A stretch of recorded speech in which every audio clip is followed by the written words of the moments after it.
Bagong aquarium, mas malaki. Ha? Kabit sa tenga eh. Nakabit mo naman sila? Okay yun. Tuloy-tuloy pa rin talaga. Pag may custom, kaya ngayon, may nagpasukat sa Pagita. Ngayon, kagabi namin nagpunta rito kahapon. Kahapon.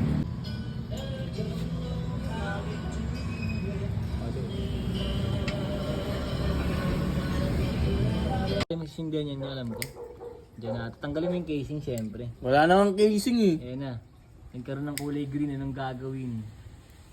Sindihan.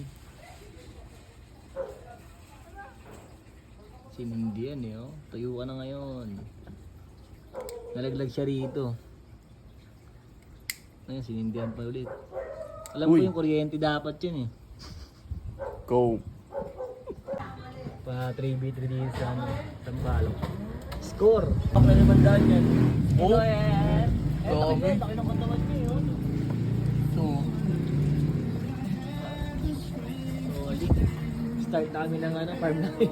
Talaga. Hinahanap pa ako malaki. Ito, malaki rin ito. Huli ka.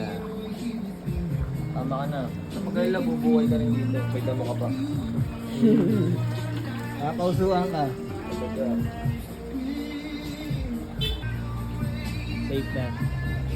yan anong gagawin pag nalubog yung iPhone mo sa tubig? Daw tawa-tawa. Ayan siya.